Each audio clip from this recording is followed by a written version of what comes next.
Stream. So, hey everyone. Everyone can see us now. We're going to officially announce the intro and get this thing started in just a little minute. But in the meantime, I wanted to give people a reprieve from the waiting screen. Like, share, all that kind of stuff. Start dropping things in the comments.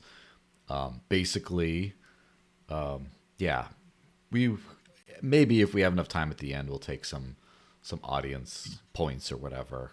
And that's sort of a right of a moderator privilege. But yeah, before we officially get started and everything, just like, how have you guys been? You guys doing okay? Very good, thankfully. I just came back from a small weekend vacation to the beach. It was really nice. So, I've been doing good. Getting by, talking trash on Twitter. Props to Lorenzo for showing up. I've had bad experiences with the BTC side in the past. I had a few no shows, a few that didn't, couldn't back up their words. So I'm glad to see you here, mate. Awesome. Glad to be here too. And I should point out also that it kind of seems to be a similar vein with like Roger Ver, for example, where he always wants to debate people and people never want to debate him. It seems like, or some people do. Like, for example, I thought that Jameson Lopp, as far as, full disclosure ahead of time, obviously I'm a little bit more biased towards the big block type side of things. But despite that, I think that Jameson Lopp did a decent job. Like, at least it was like a debate. Like, it was a proper debate between him and Roger. And, obviously I agreed with Roger because that's just, what I do. But it's like, okay, why do you need to be afraid of that? But it's weird, sort of like especially in the U.S., the political left, like, they don't like platforming people they disagree with. Yeah. It's a lot of that same thing. And like, from my perspective, like, I've been here for coming up on 12 years, like a long time. I used Bitcoin a lot. I use Dash a lot now. I use Bitcoin Cash a lot too. I use Litecoin these days a little bit. I did some Zcash work last year. I really like Zcash. Bonero's starting to grow on me in a lot of ways. Like, I don't know. Just because I have like preferences doesn't mean. And also, I'm very interested in playing devil's advocate a little bit, or rather being a good moderator, but trying to also, test the big block ideas, because I feel like the small block ideas got tested in the marketplace a lot more than the big block ones, unless you count Solana as like the big block poster child. I think Solana is the only big block poster child out there today with actual market data, as opposed to just like, oh, theoretically this could work, or we've simulation tested.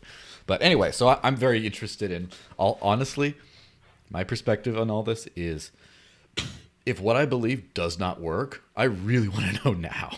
I want to find it out sooner rather than later, because then otherwise you could end up really screwed. Yeah. All right, let me do a quick audience check and see what people are. Oh, good thing. On Odysee, the sound was not working. Should be working now. How's that? See if I can. So we got 40 people on YouTube. Man, it's It's popping off. Right. I told you. It's funny because it's there are just so many comments that are funny here, which are not relevant to the intellectual debate, but like this one says Ultra Chad versus Beta Cuck, and then down here, sorry for your loss, Mr. Ray, and it's just like as long as you don't take that stuff seriously, it's pretty funny. Yeah. Let me see. Any other good comments here? Yeah, but feel free to chime in, leave whatever comments, all that other kind of good stuff. And we're going to officially get this intro going. And yeah, all right. Intro time. 3, 2, 1, go.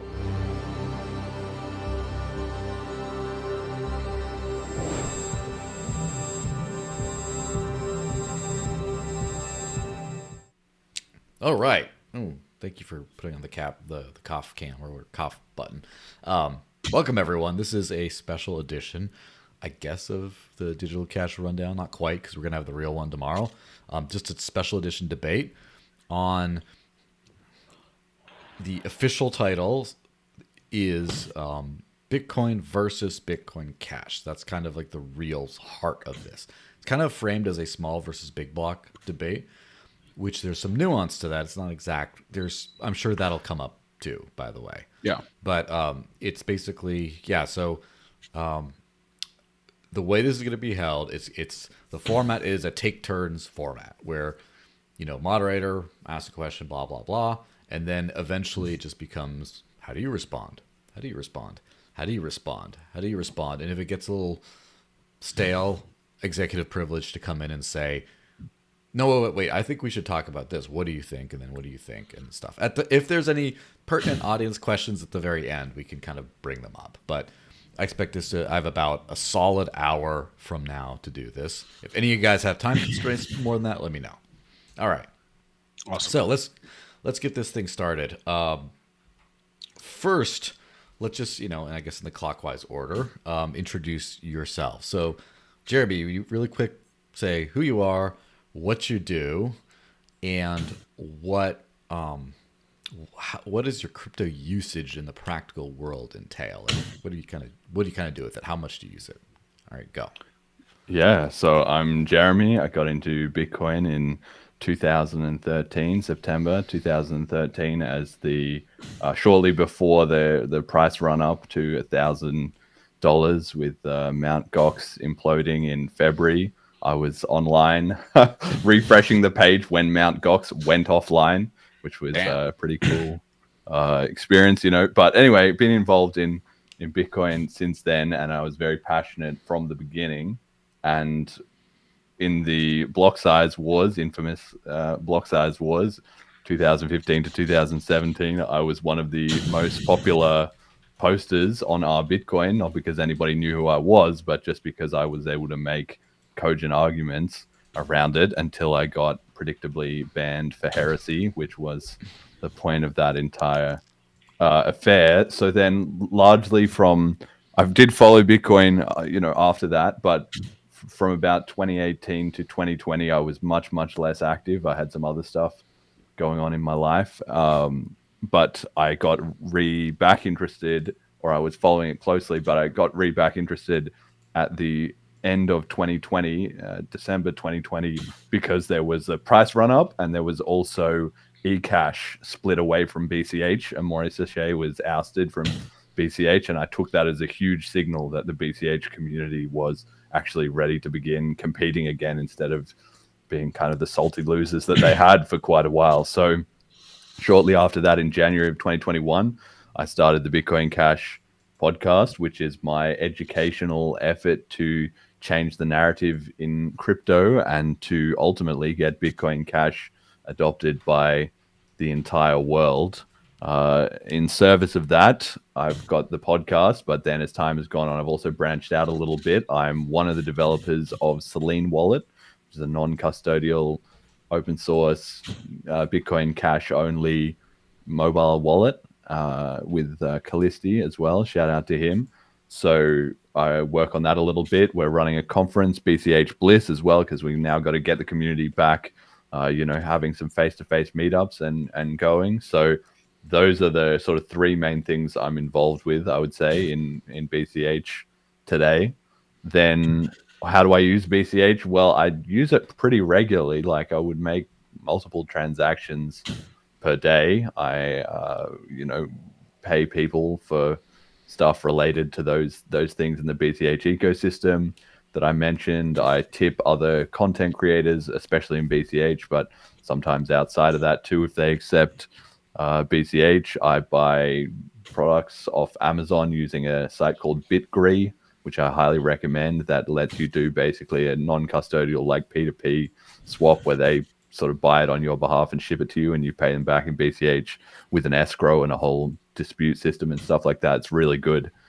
So I use that fairly regularly. I also use it with a few local friends that I've onboarded, to pay them for beers or dance classes or whatever. So I would say, yeah, obviously I still have a bank account. I'm not hardcore enough to be, well, I'm hardcore enough, but I haven't got around, I haven't made the full on effort to get onto BCH full time for absolutely everything in my life. I would love that idea, but pragmatically, just you got to fight, one battle at a time. And so, I think I make a bigger impact doing the podcast and stuff like that rather than having to fight through just on crypto the whole time. So, yeah, that's kind of my crypto story. Cool. All right, Lorenzo, why don't you say who you are, what you do, and what's the extent of your crypto usage? Absolutely. Great to meet you guys. Great to be here. My name is Lorenzo. I'm originally from Venezuela, born and raised, although I live in El Salvador at the moment. I'm a business person and entrepreneur. I have multiple companies in Latin America across different services unrelated to Bitcoin and cryptos. However, I got involved. I started computer science in college, and I mostly manage the technology side of all my companies. I have business partners who deal with other stuff like marketing and stuff. I'm the tech guy. Uh, and I was introduced to Bitcoin first in 2013, but I didn't pay attention to it. I really got involved in 2016. And so I came in right when the block size wars were happening. And I was extremely passionate about Bitcoin. I started signing merchants and individuals to Bitcoin in Venezuela. At that time, the economy in Venezuela was in shambles. I mean, it still is right now, but at that time, at least right now, people can use other currencies, and the government will not, send them to jail or something. Back then, you couldn't. People were scared of taking dollars because you could be a government agent, posing as a client and then giving you a fine or sending you to jail. And hyperinflation was so rampant that POS devices stopped working and stuff. And so for me, MOE, medium of exchange, was the top priority, and I was using Bitcoin for that, although also for store value, since I would help businesses to transfer their bolivars, convert them into Bitcoin, and then most of them ultimately exchange those Bitcoin for dollars at the end. But at least the initial step was legal because there was no regulation around Bitcoin, so they felt safe, moving to Bitcoin. And then without the government seeing anything, I could help them get USD in US bank accounts or Panama bank accounts or whatever. So that's how I got started. And when the blocks got full, I was pissed off. So for me, it was obvious at that time, although in hindsight, that there's more nuance to that, and that's why I'm on the other side of the debate right now. I was on the big block side. It was, like you posting on Reddit. I got my account banned on our Bitcoin. All that happened to me. And the fork really turned me off of Bitcoin for a while. Like I supported Bitcoin Cash for a while after the fork, but as soon as the fork happened, it turned me off, and I started looking at other cryptos, and I found Dash, and I thought at the time it was the best opportunity for me to continue to do what I was already doing, because I didn't think a split community and all the drama was worthwhile for me. So I joined Dash and I started doing the same things, signing up merchants and stuff. However, that got a little stale. I think this is not a Dash podcast, but there was a lot of drama there too, and there's been a lot of new stuff happening there with Core ousting previous developers and stuff. That's not part of this conversation. And I was still kind of supporting Bitcoin Cash, although on and off, until the forks happened with Craig Wright, BSV, and then the eCash. For me, that was the biggest eye-opening moment for me. That made me question everything that I have been championing up until that point. And I really took some time off of. I mean, I was still involved using, Bitcoin and cryptos, but I wasn't so publicly, engaged. I took a break to reevaluate a lot of my beliefs, and I ended up coming back to Bitcoin. And I'll tell you all the arguments during the debate as to why that is. So I got it, and it's funny because Joel is one of the guys who, because he's always an open-minded guy, even though he's a Dash guy, he was making videos about Lightning and Bitcoin too. And I was like, if he's, taking a look at that, I might do as well. And I ended up having a good experience. I came back to Bitcoin and started, building solutions from Bitcoin and stuff. I came to El Salvador when they announced the law, and, being one of the few people in Latin America with the kind of experience in Bitcoin that I have, I was able to be an advisor for the Salvador government in the implementation of Bitcoin. And so I no longer do that. I did that for a while. But I really like the country. It's very similar to Venezuela in terms of Latin America, language, culture, but politically it's a lot more stable. And so I've been living happily here for 3 years, and I'm continuing to work on Bitcoin adoption. I decided to become an actual, Bitcoin influencer. So I'm on all social media as Lorenzo Rey Bitcoin, and on Twitter as Lorenzo Rey BTC, creating content. And I do spend Bitcoin all the time. I have payrolls in Bitcoin. I actually developed a platform to do payroll in BTC. Um, I have a line of videos, hashtag viviendo con Bitcoin, which means living on Bitcoin. And I have tons of videos, paying for everything in Bitcoin. I use non-custodial Bitcoin. Sometimes I do some custodial wallets here and there, I don't think custodians are going anywhere, but I like to champion self-custody. And I'm always debating people and fighting against the custodial clowns in the BTC side. And yeah, that's my story. Basically, Bitcoin, I think, is the currency that has the most chance of being adopted globally. I believe network effects are important.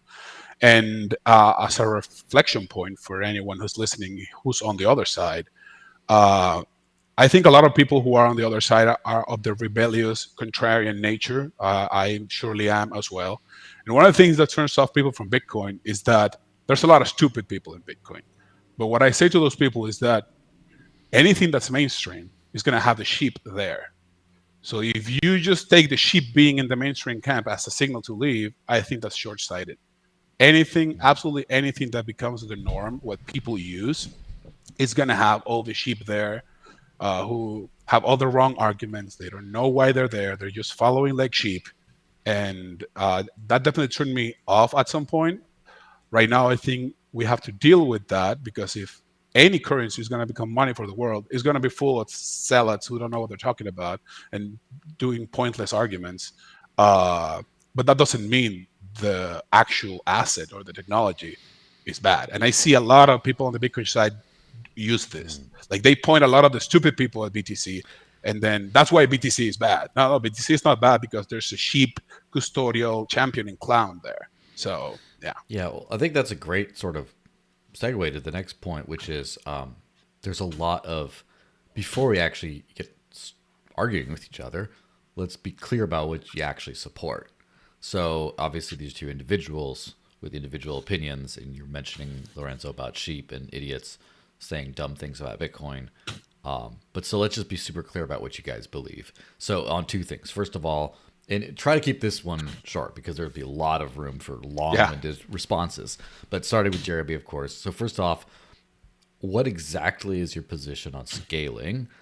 And what is your position on BTC versus BCH, or like kind of that question? But yeah, just try to keep it like as best you can do, like a sentence or two for each bit. Awesome. Let's do that. Right. So the point in my vision, Jeremy's vision, Bitcoin Jeremy's vision, is how Australian of you. BJB, the upcoming world sensation, is that we're supposed to get the entire planet, 8 billion people, onto non-custodial Bitcoin transactions. It's really that simple, for peer-to-peer payments, for essentially everything that they can do, right? So we could say something like, I have on the FAQ on my site, something like at least 5 on-chain transactions per day per person for 6 to 8 billion people eventually, right? And that would be facilitated by the design, which was laid out in the white paper, which the water's got a bit muddied, because some people say, oh, you're just shilling the white paper like a religious zealot. No, I'm actually an engineer, and I understand the white paper, and Satoshi's ideas make sense, not because he said them, but because they're good ideas, right? So that's my position on scaling eventually. Now there's a long road to get there, and I'm sure we'll get into that. Giga blocks, a la giga megs, aka BSV, is not the way, and there's nuance around that. As for the BTC versus BCH thing, honestly, if I felt that BTC had enough chance, or sort of any decent chance, to fulfill that mission, I would, likely switch sides if I felt that the balance, like at the moment, I would say it's at least 95 to 99%, probably higher, 99.5% that BCH can fulfill that vision and BTC can't. But if something changed and my opinion shifted back to where I felt BTC was able to do it, then I would, consider defecting, honestly. But there's a lot of nuance that goes into that, and especially the last 2 or 3 years, BCH has been trending in the right direction from my point of view, and BTC has been trending in the wrong direction. So I'm increasingly convinced of my side, which is to just go all in on BCH because network effects matter. So if you're going to win, you have to put the strongest effort on the best chance, and you can't really afford to spend too much time messing about with alternatives if you're actually going to win. So to recap the point, that's basically 8 billion or however many people are on this planet, all with self-custody and all able to make roughly 5 on-chain transactions, on-chain specifically, per day. And so therefore blocks eventually, by the time we get to the need point of that, large enough to accommodate all that in on-chain scaling. And then also whichever Bitcoin is the best vehicle for achieving this goal, but so far it seems like Bitcoin Cash is far, according to your opinion, far more suited to this goal and is trending more in that direction. So that's an accurate recap, right? Yep. All right, Lorenzo, your turn. Cool. So for me, I over time have understood that the vision of the majority of the 8 billion people in the world is different from my philosophy. So I might be a libertarian, non-custodial champion, but I have worked on adoption of Bitcoin and other cryptos for years. And even in the best solutions that are non-custodial and low fee, most people decide to go custodial simply because they don't want to blame themselves for losing their money. It's convenient for them to blame others if their money is lost. They feel safer that way. And so even though I would like for 8 billion people to do self-custody, I know they're not going to do it. Even if it's technically possible, they will choose not to do that. For me, the biggest and most important problem that humanity faces is inflation. I come from Venezuela. We suffered hyperinflation. But even countries who do manage to, to deal with their inflation, like the US, who exports most of their inflation outside to other countries and stuff, the US population is still suffering greatly from inflation. So I want a global standard of money that prevents this. And I think BTC Bitcoin is the currency that has the least chance of ever inflating the 21 million supply. I think all other currencies and their governance models allow for a very easy, change of protocol to print more Bitcoin. I think this will happen eventually if any of these coins gains actual traction and actual usage. Anytime humans find themselves in crisis, they go for the easy alternative of printing more money to solve those issues by stealing, value from the existing holders. And I think Bitcoin is the currency that has the most chance of doing this. And so my mission is to be able to have a global currency that is like gold, that is static in terms of protocol. Nobody could change gold. If there was a group of people who could get together and paint themselves as democratic, I was debating with somebody. I called it GIP.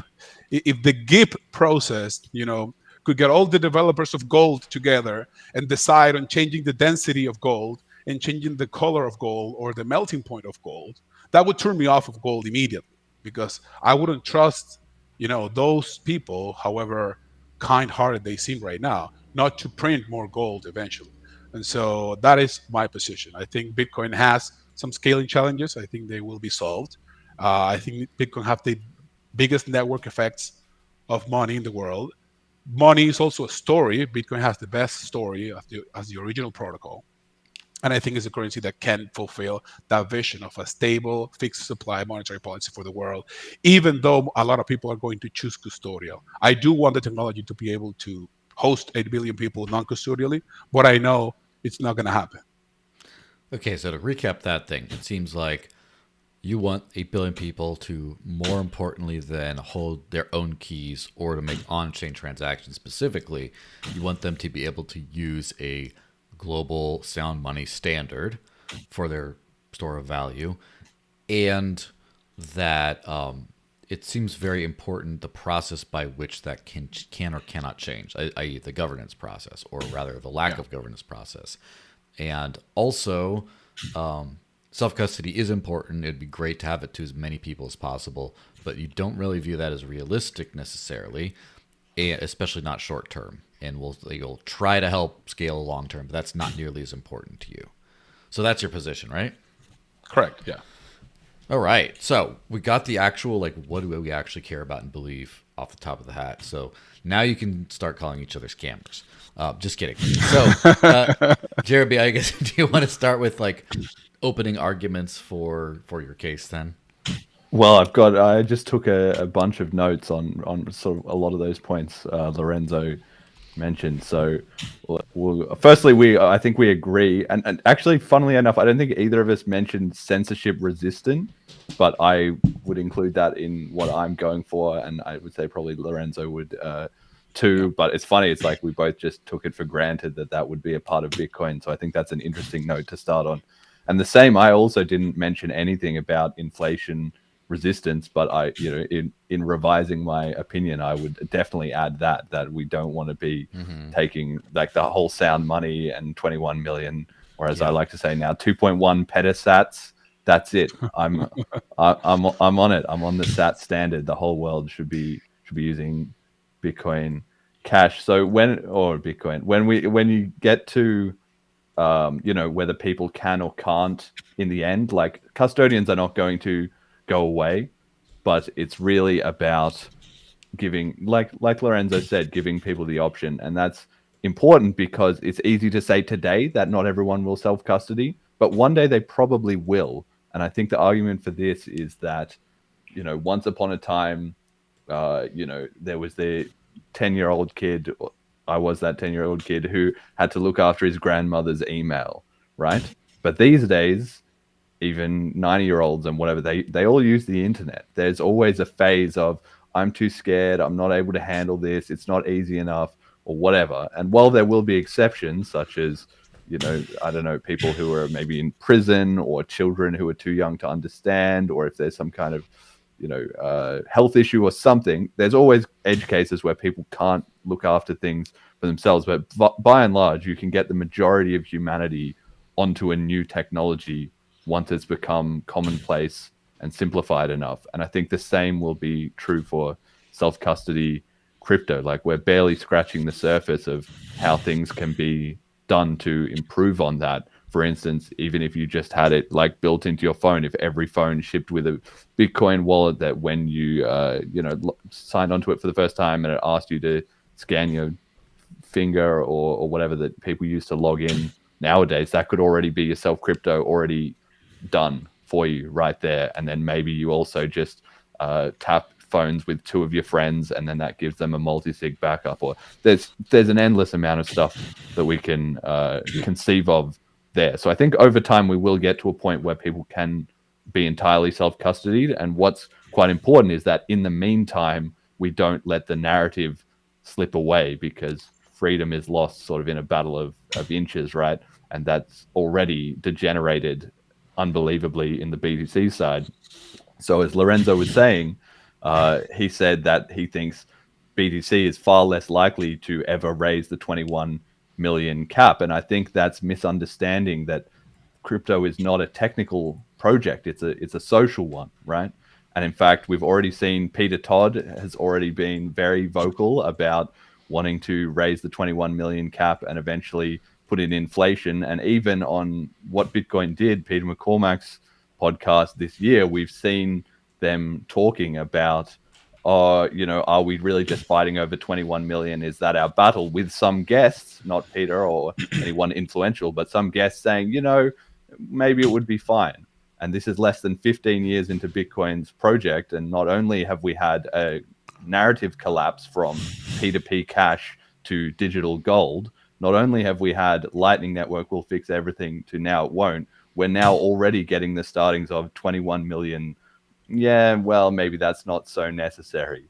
So I think it's naive at best to think that the BTC community is the best chance at preserving 21 million, when what matters is the community's social resistance to propaganda and narrative drift over time. And the BCH community has been undoubtedly far more consistent in that than the BTC community, even though for many years we were gaslit that BTC was the real Bitcoin according to Satoshi and so forth. But we're now at a point where the BTC community will openly admit, many influential BTC people have said that we're doing digital gold and Bitcoin has changed and has become, now something new, whereas they acknowledge that Bitcoin Cash is what Satoshi wrote about in the original forum posts and then in the emails that we've seen recently released. So let's maybe start with that.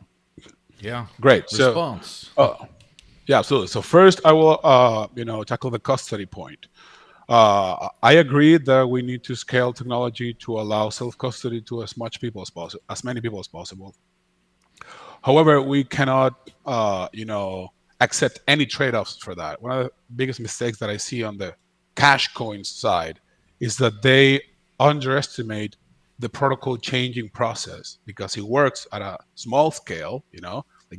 Me and two roommates, we can agree and reach consensus on changes. And since they live in tight communities where a lot of people think the same thing, they're all understanding each other. They don't understand how those politics will devolve if that currency will actually reach 8 billion people. And you have to deal with politicians, countries, governments, sheep, and everyone who's going to come along once it's adopted. And so that's why I don't believe these, upgrade mechanisms can allow a smooth upgrade process without being corrupted. And so I think people on the cash coins make a lot of trade-offs when it comes to protocol governance in order to get the UX that they want. I do want that same UX. I deeply want it. However, I'm not as optimistic as you as to one day the technology will make 8 billion people self-custody. And use an example with the internet. And so I want to reply with that example. Yeah, there are grandmas right now using the internet. But if they could lose all their data, if their PC burns, they wouldn't.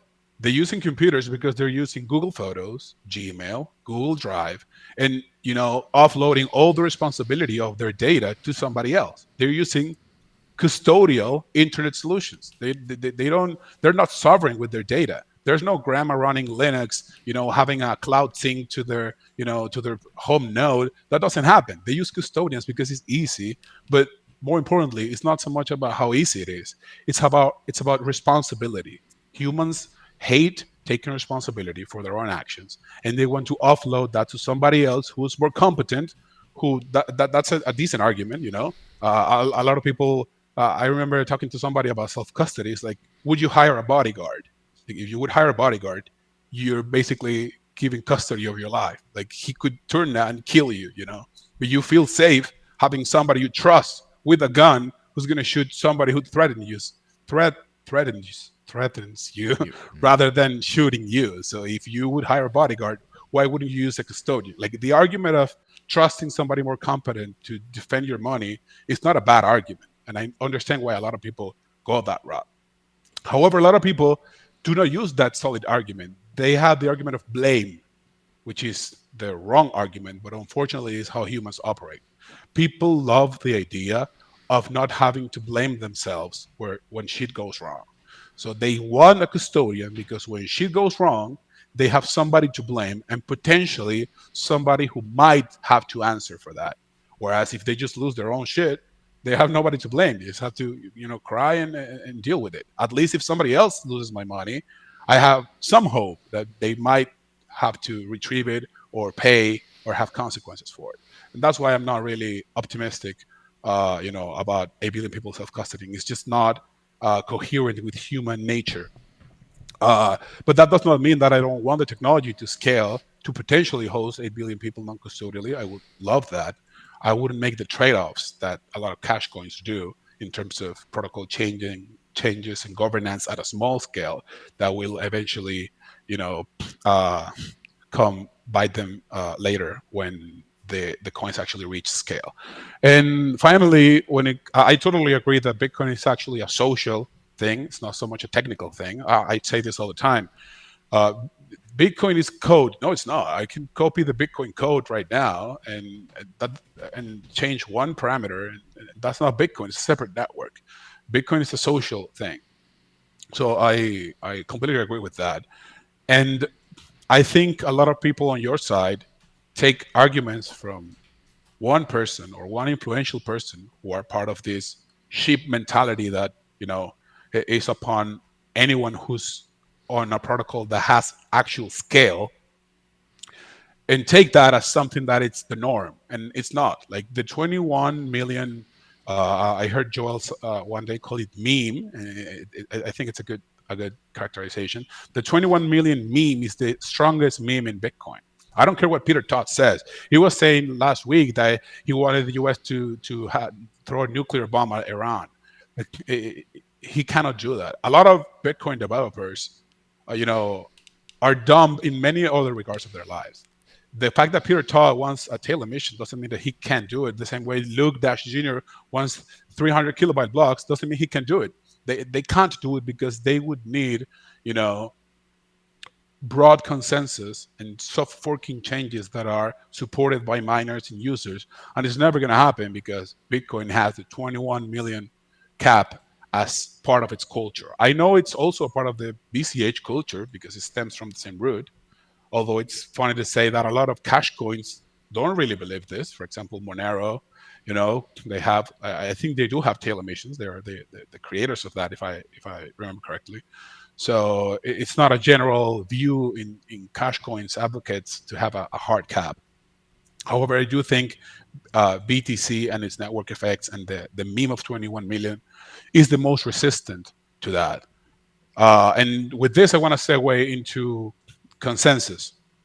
So I don't like the BCH consensus, process, or even other cash coins of hard forks, because I believe at scale, when a billion people are using it or 2 billion, when you actually reach scale, a process that has a track record, precedence of hard forking changes that make previous nodes incompatible is going to be hijacked.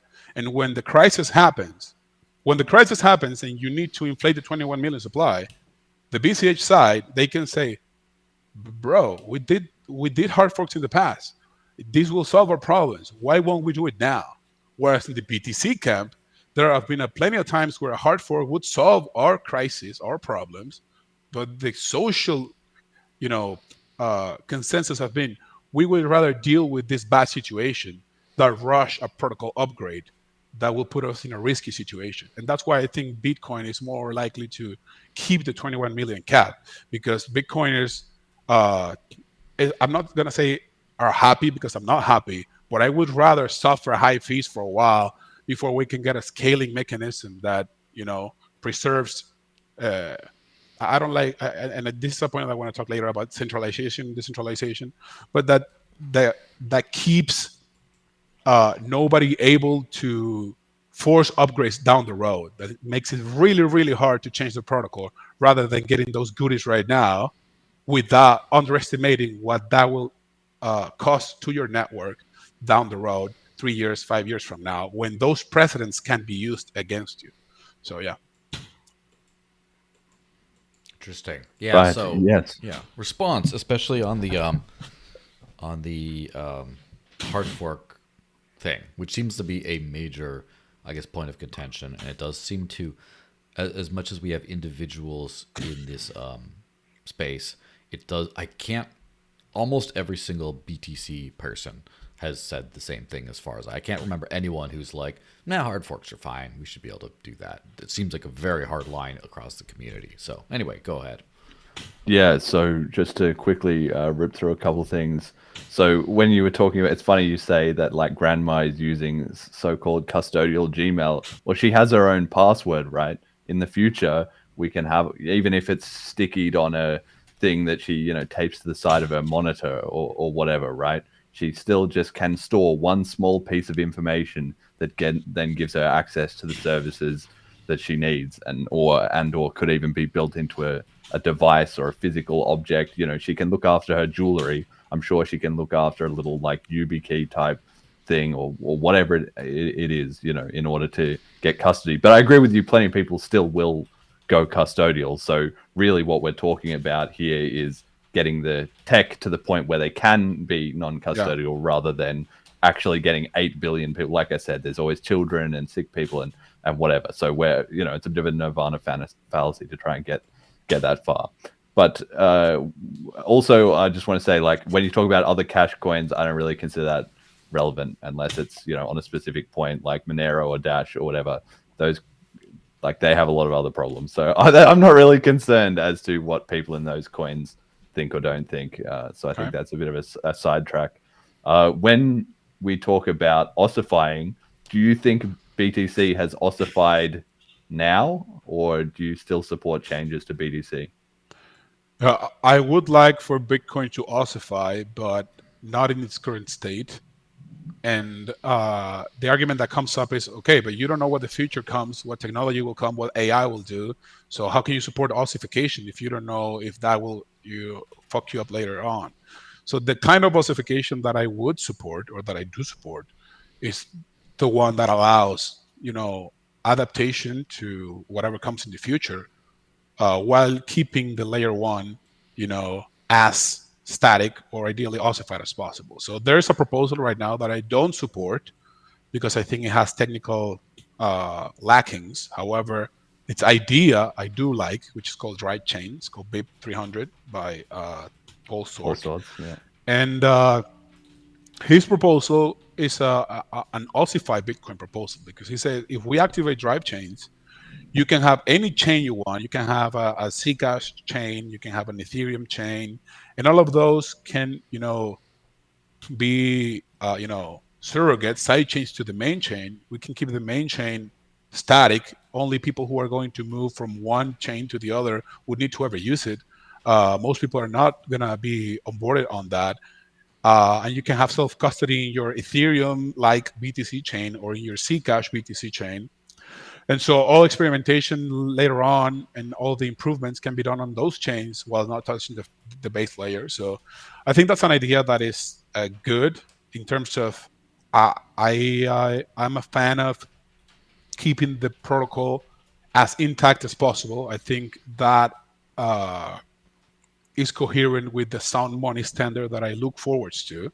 As I said you in the example, if there was a GIP process for gold where a community changes gold, I wouldn't really be trust in holding gold. So I want a monetary standard that is solid and nobody can change. Ideally, if God could come from the skies and give us a digital money controlled by him, that would be better. You know, we don't rely on humans. Maybe an AI could do that. You'll be subjected to an AI. I'm not a fan of that. But as close as we can get to a gold-like, you know, a money that cannot be changed intrinsically by humans is what I support. So his proposal sort of, you know, goes in that direction. However, in his proposal, those drive chains are custodial. I think he admits it. However, he thinks incentives for miners are not as to rock people on those drive chains. I think that's too risky, in my opinion. I think he should, you know, tweak his proposal in a way that allows these drive chains to be actually fully self-sovereign and doesn't give miners a 6-month period to rug you, and after the 6 months it's final. I don't like that.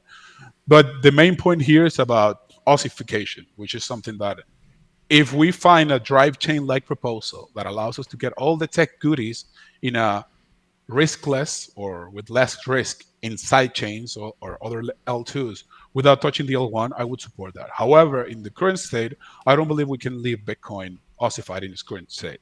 It would be ignorant or dumb for me to say that the current implementation can onboard 8 billion people. We don't have L2s that can handle 8 billion people right now.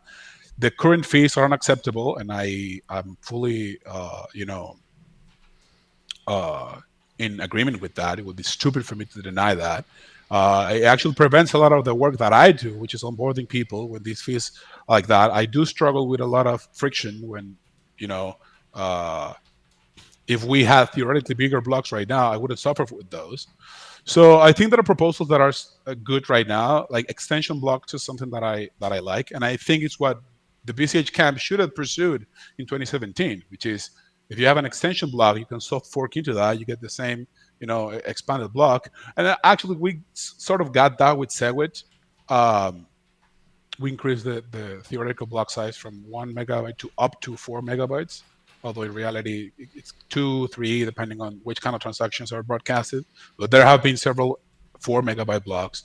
So I do support soft forks at the moment that can raise us to 8 or 16 megabytes safely. I'm definitely in support of that. So I'm definitely not a Maxiosify, Bitcoin is for central banks kind of guy. But I also don't like hard forks in general, and maybe we can talk about why. But that's my stance on ossification. Yeah, so I just find this really, honestly, quite contradictory because you're sort of saying we want an ideal Bitcoin at some time in the future, and the Bitcoin we have today is not sufficient. So there's a gap there that you need to account for, which is how we get from A to B. But then at the same time, you're saying that would be like if gold had GIP improvement proposals, then I wouldn't really like it at all. So if we're not where we need to be today and we need to get somewhere in the future, then you need to have an agreed upon social process, right? Otherwise, you can't just say, no, we're not going to have anything. And this is what concerns me about the BTC community. I'll explain. When I talk about the GIP, I'm not talking about an equivalence to the BIP in Bitcoin, but rather to the chip in Bitcoin Cash.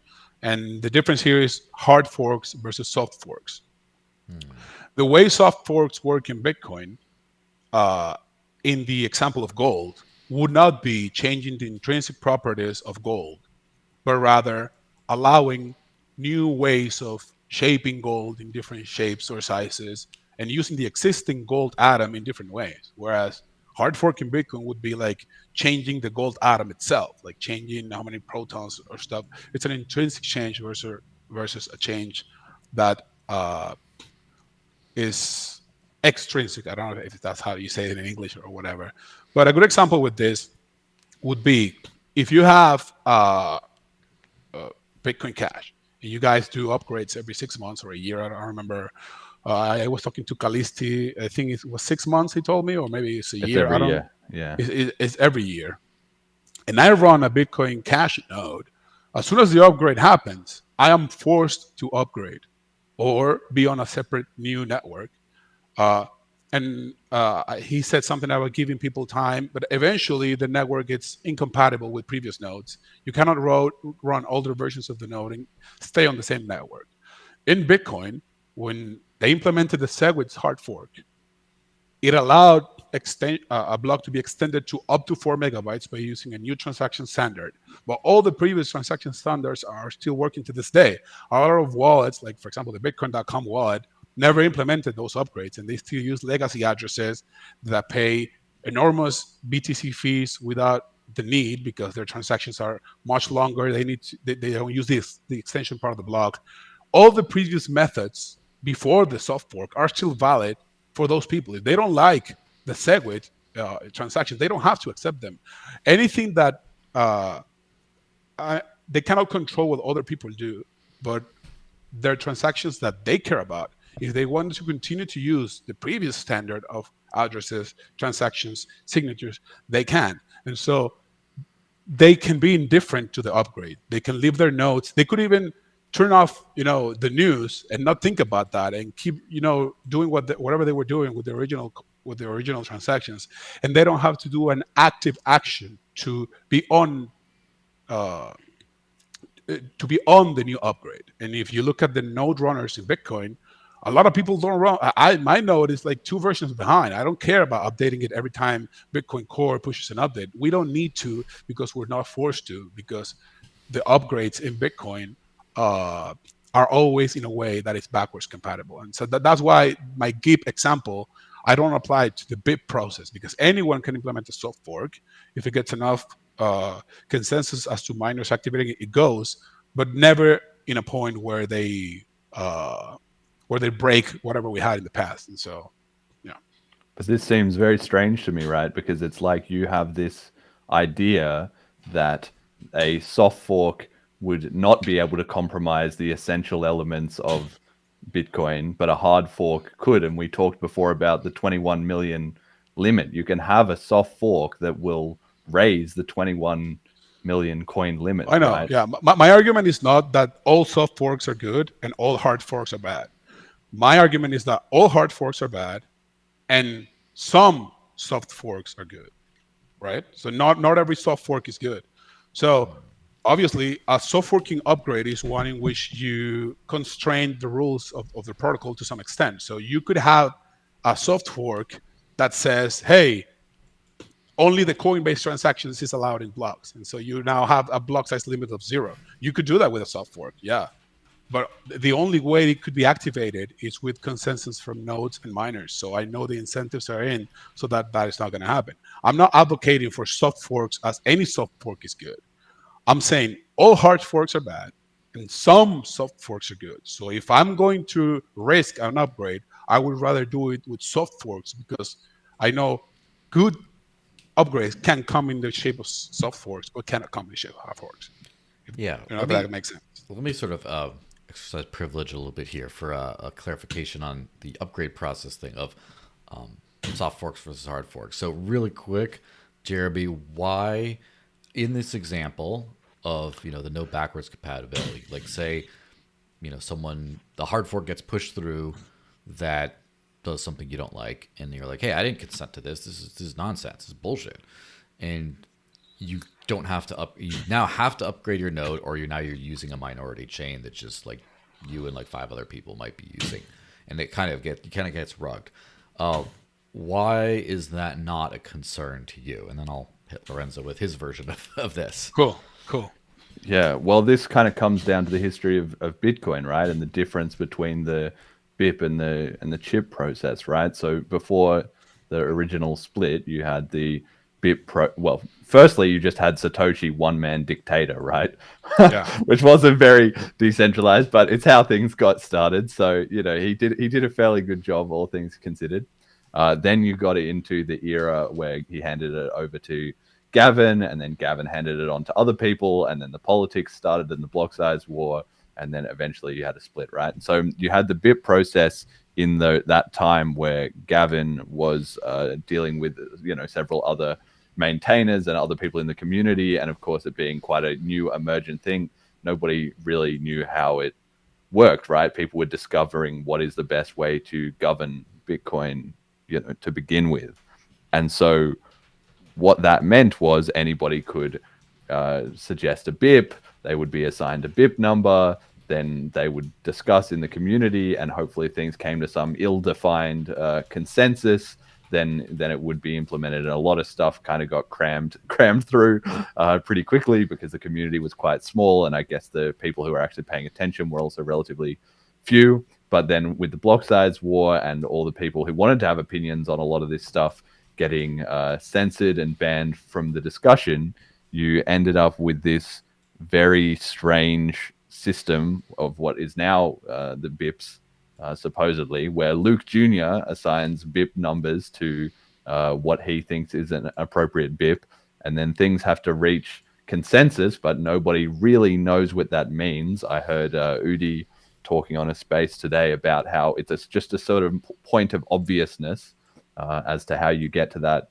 Nobody really knows. And in fact, he doesn't even really know, because he's made a website called Bipland, where he's lampooned the ridiculous winding path that you have to go through to get an upgrade through. And if you ask people to explain how did SegWit get activated, they have a big story about the block size war and the node, runners rising up. And then you ask them to explain about how Taproot got activated, and they just kind of go, well, it just kind of happened. And then if you ask how would the next upgrade happen, then things just turn into a shambles of like, I can't really explain it generally. So that's the BIP process, which, like I said, and it's maybe something we can even go back to, the BTC community as it exists today kind of capitulates on these narratives one by one, right? So Bitcoin was a peer-to-peer electronic cash system, but now it's not. Now it's digital gold, and just like Lightning Network was going to be the scaling solution, well, now it's not. And we need to have other options. In the same way, the BIP process was an open meritocratic process that anybody could get a BIP number and slowly build up consensus. But now it's kind of just become, who really knows, just if out of the vague mess of discussion, everyone somehow agrees on something, it'll somehow get implemented. Dunno. So anyway, that's another like failing on that part. Now the chip process is what the BCH community has developed because they obviously followed a different branch of history, right? So, and it's worth mentioning with this BIP process, it's sort of an implicit rule that you can't do a hard fork, which is kind of what Lorenzo was getting at as well too. It's kind of soft forks only, even though, like I said, that doesn't actually really, that's just a technical difference. It's not a social difference. It doesn't really determine whether good ideas or bad ideas can be in or out. Now, the chip process is what the BCH community has developed, and that's because they found this problem with the BIP process where if you have captured maintainers and nobody else is allowed to propose a BIP, or nobody is allowed to discuss a BIP that is deemed by some gatekeepers as unacceptable, then your community is stuck and is not able to upgrade or roll out upgrades. You know, you can endlessly stall something by saying that it's in contention. If you just have a loud minority who can stoke claims that it's contentious, then arguing that it's contentious makes it contentious, and you're just stuck forever, right? So the BCH community had to figure out how to govern things, and it did a pretty poor job initially with firstly the BCH community that included the BSV community, who then split off because they had disagreements about some things that they didn't like. And then secondly, after that, there was an attempt to add a Coinbase tax on the miners to pay developers for the BCHA node implementation with Amori. And that also was very controversial and ended up with them getting kicked off into XEC. So like Lorenzo said, that period of BCH history was very problematic, and it caused me to lose interest and him to lose interest actually as well too, because it did show that failing of governance. But the reason I came back to the community was because miraculously, seemingly, they found a good solution through this, which was what's called the chip process, which is kind of like the BIP process, but it actually works, I'd say, which is where anybody can announce a chip, a cache improvement proposal, and then you have to write up a spec and a document for it, just like the BIP process. There's no arbitrary hard forks constraint against that. But what the BCH community found was that the cause of contention being in a social process is when people have low visibility on sudden changes out of nowhere without correctly consulting the rest of the ecosystem, right? But it's actually possible in a large group of decentralized, crypto anarchists to get them to agree on something if you give them a long lead time. You have a long feedback period that anybody can chip in, and and then given the ability to have feedback and revisions and updates to build up an evidentiary body of consensus. So, for example, the cash tokens upgrade that was implemented in the upgrade last year, it was kind of discussed for a couple of years. There was research. People wanted to do tokens. They thought that would be a cool thing, but there was 4 or 5 different protocols and attempts. Out of it came this cash tokens was sort of the most advanced popular one. And then that built up consensus because the author of the chip, who has to take responsibility for it, Jason Dreisner, he went around the ecosystem and he talked to the miners. He talked to the other node developers from different implementations. He talked to like me and various other people who are influential in the BCH community. He posted far and wide. He got comment from as many people as he could, all saying that they supported his kind of final draft, which he'd honed through revisions from other people. And it eventually got to such a point that he had addressed the feedback from anybody who disagreed, to the extent that the overwhelming majority of 95% plus of anybody who had sort of any reasonable influence in the ecosystem agreed this was a good idea. And then it so-called locked in November is when each year there's sort of an opportunity for a chip to kind of be like, everybody pretty much agrees this is in. And if it does in November, then in May, so 6 months later, it gets, there's 6 months to code up the actual nodes. and then it goes live there. So you have essentially at least 1 full year of visibility on something, which will be discussed in advance. But even by the time people start to say, okay, we'll sign this off, there's about 6 months of that from May to November. And then there's 6 months of everyone getting used to the idea, like, yep, we all agreed to this. And then it ships that May. And if there is any significant amount of contention from any fairly credible stakeholders, then the upgrade doesn't go through. And with this, the BCH community has been able to effectively ship without contention and without splits some of the biggest upgrades in its history in 2021, 2022, 2023, and in 2024. We're going to have in just about 3 weeks the block size adjusting mechanism ABLA, which has been entirely uncontroversial, even though it's been in research for several years. So that's really the difference. The chip process recognizes that somebody needs to take responsibility. You need to get visibility in the ecosystem. You need to build up credibility, and then everyone else needs to recognize that in a documented evidence process, and that's working great. But it only came about as a result of that contentious history, the BCH community had been through. Whereas the BTC side, you just can't really say at this point how things are operating, which is complete nonsense for scaling technology to 8 billion people. So, all right, well then the other side of the coin. But one moment, because yes. I want to answer the other side, but I don't think he answered the question really. I mean, you said a lot of points, and I have some responses to that, but I don't know if the format allows that. But the question is, let me how see if I can summarize it first. So basically what you say, Jeremy, is yes, the hard fork process can strand users who don't like it, but it's yes. So what would it's do? Okay because the governance system has been figured out, and you're satisfied with the process that produces the hard forks. So is that ideally, yes? Yeah, the answer is that if any significant amount of somewhat influential people with credible proof of work as miners, as nodes, as developers, as community influencers, whatever, if any credible amount of people was objecting to a hard fork, then we wouldn't do it, right? So it only happens if there's sufficient agreement. Well, that's cool. And sorry if I start rushing people because we're like the last 10 minutes basically, generally speaking. Yeah. Oh, we got to go another super fast. We got to keep going. But so, Lorenzo, really quick, we should do this 3 hours. This is only getting started. Yeah, we just got started. Yeah, exactly. We'll do this another time for sure. But really quick, as far as the soft you really forks, cannot do more. I would really love to have a more extended conversation because it's going to be really. We'll have to do a redo at some point, and maybe I'll have to. Maybe I'll do a 5-hour one, and I'll join in as a participant as well, or something. We should, because we're barely getting started. Yes, that's the good thing about these. So as far as the soft fork thing, right?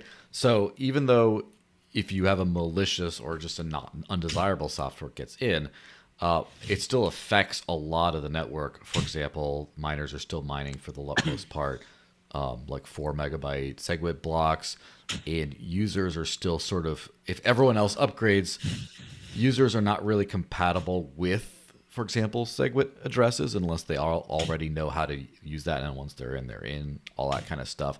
So the stuff that you get from a soft fork, the bad effects, are you really shielding yourself from the effects of a majorly adopted bad soft fork? Are you really gaining anything by saying, but no, it was a soft fork, I can technically not upgrade my node, but I'm still in this very different Bitcoin than I was a day before or whatever? Just really quick. Again, sorry for the lightning round, but really quick. Don't worry. It depends on what kind of soft fork is implemented. So I never claimed for soft forks to be awesome and not dangerous. My claim is all hard forks are bad. Some soft forks, in fact, the majority of soft forks would be bad, but some soft forks are good. And so if we are going to consider a kind of upgrade, we should consider a soft fork one and be really careful with it. Now, I have to mention some of the things he said as part of my answer, because the reason I don't trust the chip process is because the reason you've had a smooth writing with BCH right now is, in my view, it's not because you found a governance mechanism that works. No, it's because you are in a niche where everybody agrees. And so because you don't have scale, you reach consensus. Because when you didn't, what happened was BSV, eCash, etc. So if Bitcoin Cash ever gains, massive popularity, where all kinds of groups are there, you end up with sheep there who don't understand what they're saying, or whatever. You get prominent influencers inside the BCH camp that act like Peter McCormack or Sailor, and start saying bullshit. Once the chip process comes, you will encounter the same problem, and you will, under your own words, not be able to do a good fork in your view, or you're going to have to split the community again. And so that's why I don't believe Bitcoin Cash can never be money for the world, because it's upgrade process. And you said it yourself. If you need broad consensus, anyone can just fund somebody to say it's contentious, and now it's contentious. So if Bitcoin Cash actually gets adopted, somewhat widely, and the government doesn't like it, they can just fund a group of people to say, hey, we need Terranode blocks and whatever, and whatever bullshit is, create a contentious side, and now your chip process is broken. The only solution for you there would be to split them off again and go back to being a niche minority. And that's why I don't think that process is good. Now, in the BTC world, soft forks can be bad, can be dreadfully bad. As I said, you can theoretically soft fork a change that makes the block size limit 0. Like, you only have the Coinbase transaction, you have 0 blocks. But here's when Satoshi's consensus. Yeah. But here's where Satoshi's actual mechanism works. And this is something that I believe the Bitcoin Cash people misunderstand, which is follow the chain with the most proof of work. I remember I used to say this all the time in 2017 when I was arguing for the BCH side. But the reality is that whenever change wants to be introduced, there's a big portion of people who are indifferent. So elections are a good example of this. So in an election, like for example in Venezuela, people will get, you will be harassed by people. Hey, did you vote? They wanted you to show the finger with the thing that show me you voted. You haven't gone. Go there. All the social pressure, and still like half the people don't go to vote because most people are indifferent. So this is, and Paul Stork makes a very good argument about this. The majority of people are indifferent, and so at scale, you can have a very engaged Bitcoin Cash community right now, but at scale, you're going to have the majority of node runners or even miners or whoever being indifferent, really. They don't really pay attention to the news. They are doing their own thing. And so if you're going to update, you need to make sure they're still in your camp. You cannot kick them out or pressure them or use social pressure to get them to upgrade to the latest thing. You need to have them on board. And so soft forking is the only way you can have them on board. Now, how do you prevent a soft fork, which is the actual question? How do you prevent an evil soft fork from getting all these indifferent people into a bad situation? So if I have a node right now, a Bitcoin node, and let's say miners collude and implement a miner activated soft fork, right? They have the majority hash and they implement it. And now it's a bad surveillance thing or whatever. My node will follow that because Satoshi describes nodes follow the chain with the most proof of work. However, there will be a social response to that. People are going to say, hey, this is a scam. This soft fork is bad. It's surveillance. It's whatever. And when that happens, and I'm not talking about reaching that indifferent group. That indifferent group remains indifferent, like in a cave. But the active group is going to say, this is bullshit. So we're going to do a user-activated soft fork. So a user-activated soft fork is really a hard fork of the miner-activated soft fork. They both look compatible from the indifferent node. See, the indifferent node, the legacy node sees both as valid, but it will only follow the chain with the most proof of work, which in the beginning is the miner-activated soft fork. So in theory, the user-activated soft fork just split off. However, this is where users are in control. The large holders of Bitcoin are going to theoretically, but this is what at least happening in the Bitcoin Cash side, dump one coin for the other. And so hash power only follows money. So even though my indifferent node is following the evil miner activated soft fork, when active users start dumping their coins for the user activated soft fork coin, eventually miners all around the world are going to look for profit, and they're going to switch to the user-activated soft fork. And then my indifferent node eventually will follow the user-activated soft fork that rejects the evil miner-activated soft fork simply because it has the most proof of work. And why does it have the most proof of work? Because users were dumping the evil coin, and thus miners eventually, since there are millions of people all around the world mining and their only incentive is profit. I mean, yeah, you might have some big corporation miners who unprofitably or subsidized by evil governments keep mining the bad chain, but the majority of miners around the world are going to switch to the profitable chain. And so this scenario still will be bad. You would have period of days or even weeks, which in different nodes are following the evil chain. It would be social roar, and I wouldn't really like this to happen. But you can see that under these circumstances, under Satoshi's consensus, without having to get anyone to update, they can still go to the good chain. Now, why is this wrong for Bitcoin Cash? Because you keep saying, no, follow the chain with the most proof of work. But my indifferent node... I didn't say that. Well, I mean, it's a general, Bitcoin Cash, thing. Follow the chain. I don't think so. The BCH community, well, if you think about it, because we are the minority chain, nobody is out there advocating today, anyway, maybe in the past. In the past. Delusional people were like saying, follow the most. But of course, I still think BCH is the superior option, even with less proof of work. And I think, proof of work follows from a set of consensus from a community, right? Rather than being the decider between communities, because as we can see, BSV still exists, XCC still exists, BCH still exists. So it's clearly possible to, survive as a minority fork. It's not, there was theory back in the day that, the bigger hash chain would just wipe out the other one, but that's not reality. Okay, it's good we have to time out at this point. I do have to run a meetup, unfortunately, but that seems like that's a great intro to the debate.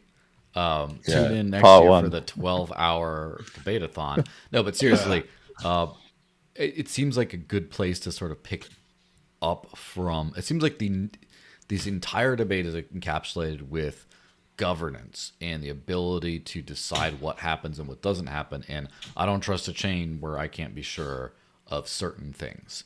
And it seems like it's like governance, and it's like governance process versus because you don't hard fork, then there's a mitigation of bad things that can happen, or it's easier to do governance that way. Kind of those two things. And the governance topic is probably the most important in all of crypto, beyond scaling and everything. It's huge. It's everywhere. Everyone has an opinion on it. So maybe we need to have like a 3-hour governance showdown, and then we can actually talk about scaling on the third debate or something like that. But, all right. So do you have a closing? If I could limit you guys to 60 seconds, do you want to have a closing encapsulated thought, each of you guys? Jeremy first. TikTok. BCH is winning, and the reason is very simple. We are having this debate. It is 2024, and if the BTC side was right and they had a plan that could work for the whole world, they had the brand, they had the ticker, they had the liquidity, they had all the media, they had the censorship, they had the price, they had the the hype, and yet here we are having the same debate, BTC versus BCH. What's the way to go? If they were right with all those advantages, they should have just crushed us and we're irrelevant, but we're not. So that speaks louder than anything. All right, Lorenzo, 60 seconds. Well, I think it's pretty clear at this point which coin has, the majority of adoption. I think it's funny that Bitcoin Cash have 32 megabyte block size limit, but 13 kilobyte blocks and 200 kilobyte blocks, whereas BTC would have 16 gigabyte blocks if it allowed it, but it doesn't allow it. And so I think the network effect and the ticker is, clear in the direction of Bitcoin. Bitcoin has challenges, and Bitcoin Cash people like to point out, memes about the stupid people or whatever, but Bitcoin remains strong.